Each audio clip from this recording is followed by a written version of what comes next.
Well, an estimated 300,000 people will jam the streets of Montreal on Friday in what's expected to be the largest climate march in the country. It will be led by Swedish teen climate activist Greta Thunberg. And as you heard, major party leaders will join the marches, but not Andrew Scheer. Here's what the leaders had to say today. There has been an extraordinary amount of mobilization by young people and by Canadians across this country and indeed around the world, calling for real action on climate change. We have done a lot over the past 4 years. We brought in a price on pollution right across the country. We moved forward on banning single-use plastics, and Andrew Scheer still has to say whether or not he will ban single-use plastics. We're phasing out coal. We're investing in zero-emission vehicles. We're moving forward on protecting more of our nature, including with these ambitious announcements today. So I look forward to marching with thousands of Canadians tomorrow in Montreal, like people are marching right across the country and around the world to fight for the environment. I will be in Vancouver tomorrow. I know there's a big march planned here, and we will have representation at that. Our members of parliament and our candidates will be participating in that. No, but will you personally be participating in any of these events? I will be sending my support to them, and I will be in Vancouver with other events on the campaign, and we'll be making announcements tomorrow and being accessible to the public. I'm moved by young people. And young people are demanding that world leaders listen. They're demanding that people do something. They're saying it's their future. Young people are saying, we are worried about the future. We are afraid.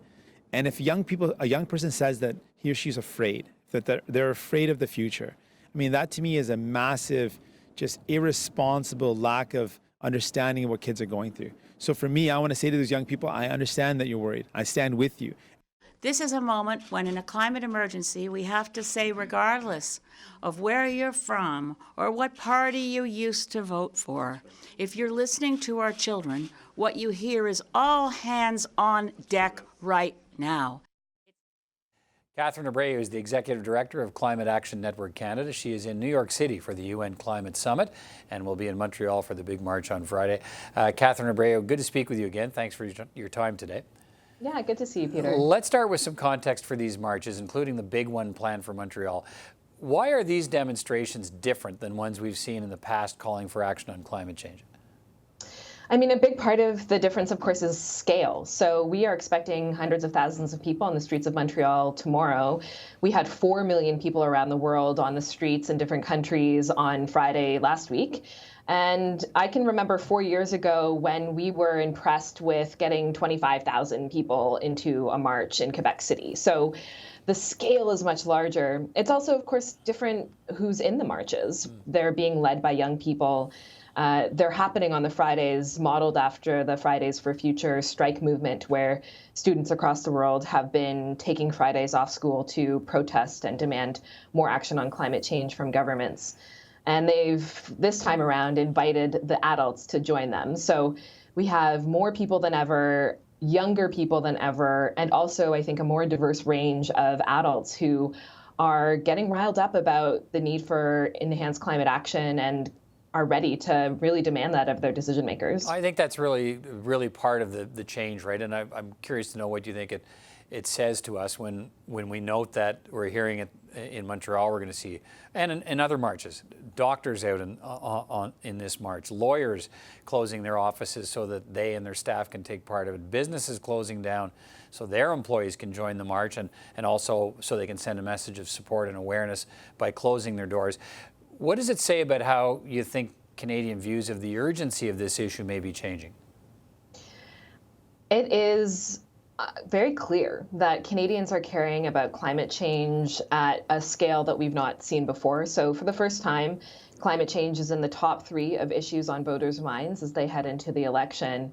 And it's amazing to see the diversity of businesses, of communities, of different kinds of private sector leaders that are getting engaged.